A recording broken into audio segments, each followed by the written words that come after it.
जो भाई के लिए दूसरा भाई जान देने को तैयार हो जा। मैं एक शहर में गया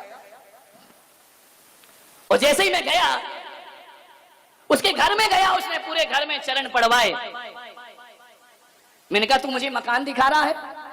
बोले महाराज मकान नहीं दिखा रहा हूं, आपके चरण हर कमरे में पड़ना चाहिए। मैंने जब उसका मकान देखा, बड़ा आलीशान मकान। मैंने कहा इतना आलीशान मकान, इतना सुंदर मकान तुम्हारा? मालूम है उस भाई के आंखों में आंसू आ गए। उसने कहा महाराज ये मकान मेरा नहीं है। तो फिर किसका है? ये मेरे बड़े भाई का है। बड़े भाई का? बोले हाँ। जब मेरे बड़े भाई ने ये मकान बनाया और मुझे बुलाया कि भाई आओ, पहला निमंत्रण मैं तुम्हें देता हूं, उसके बाद मैं समाज को दूंगा। और जैसे ही मैं आया और मेरे मुंह से इतना निकल गया कि भैया ये मकान बनाया है या स्वर्ग बनाया है, इतनी खूबसूरत कोठी तुम्हारी। मेरे भाई ने मेरी तरफ देखा और कहा कि तुझे इतना पसंद आ रहा है? बोले हाँ। उसी समय मेरे भाई ने चाबी मेरे हाथ में रख दी, आज से मकान में तेरे नाम करता हूं। मान्यवर, इतनी बड़ी दौलत है किसी के पास, इतना बड़ा दिल, एक एक इंच जमीन के लिए अदालत में खड़े हो जाते हो। ये कैसी मानवीयता है तुम्हारी? विचार, मकान दे दिया उसने। विचार करिए आप, एक शब्द निकला कि यह मकान सुंदर है। भाई ने कहा आज से इस पर तेरा अधिकार। मुझे एक घटना याद आती है। मैं बचपन में था, मेरा एक अमीर दोस्त था, उसका जन्मदिन आया, उसके भाई ने उसे एक चमचमाती कार इनाम में दी।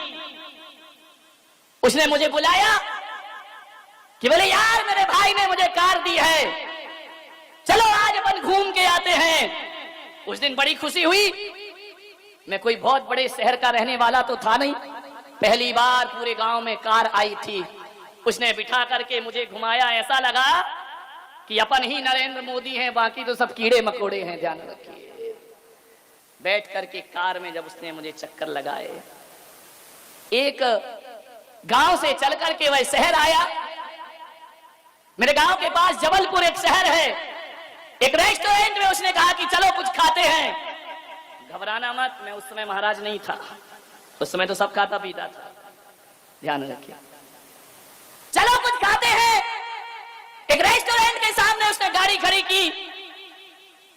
एक बच्चा गरीब, मैं देख रहा हूं कि वह आता है, जैसे बच्चों की आदत होती है, कार में धूल जम जाती है ना, तो उस पे अपना नाम लिख देते हैं उंगली से। उस बच्चे ने अपना नाम लिखा और जैसे ही हम दोनों उस कार के पास गए, बच्चा घबरा गया। मैंने कहा भाग मत, ये बता तूने इस पे नाम लिखा? बड़ी हसरत से देखा उसने उस कार को। मैंने कहा कार तुझे बड़ी पसंद आ रही है? बड़ी बहुत सुंदर कार है। किसने दी? मेरे दोस्त ने कहा कि मेरा जन्मदिन है, मेरे बड़े भाई ने मुझे कार दी है। तो जानते हो, उस बच्चे के मुंह से निकला कि काश, इतना कहा और रुक गया। मैं समझा कि शायद बच्चा कह रहा है कि काश मेरा भी कोई ऐसा भाई होता जो मुझे कार प्रदान करता। मैंने उस बच्चे से कहा घूमोगे इस कार में बैठकर?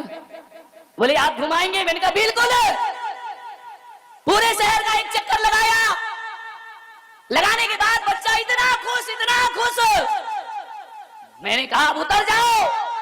मालूम उस बच्चे ने कहा कि मेरे घर तक छोड़ दोगे? अरे मुझे लगा ये बच्चा बड़ा गड़बड़ है, घर तक छोड़ दोगे, घर जाएगा, अपने मोहल्ले में बड़ी सेकी बघारेगा, कालर ऊंची करेगा, हम इतनी बड़ी कार में बैठ करके आए हैं। मैंने दोस्त की तरफ देखा, दोस्त ने कहा चलो छोड़ दो, घर क्या बिगड़ता है, आज ही तो कार खरीदी है। जैसे ही घर पर गए, उसने कहा एक झोपड़ी में रहता था, उसने कहा यहाँ कार रोक दो। उसने कहा भाई साहब 2 मिनट इंतजार कर लो, मैं अपने भाई को लाना चाहता हूं। मैंने कहा हाँ बेटा, जा भाई को शान दिखा दे कि मेरी बड़े बड़े लोगों से दोस्ती हो गई है। बोले 2 मिनट रुकिए प्लीज, 2 मिनट रुके। ऐसी घटना घटी कि वह जैसे भीतर गया और अपने छोटे भाई को, जिसके दोनों पैर नहीं थे, गोद में उठा करके लाया। और गोद में उठाकर जैसे ही लाया, छोटे भाई ने देखा कि भैया तुम इस कार में बैठकर आए हो, ये किसकी कार है?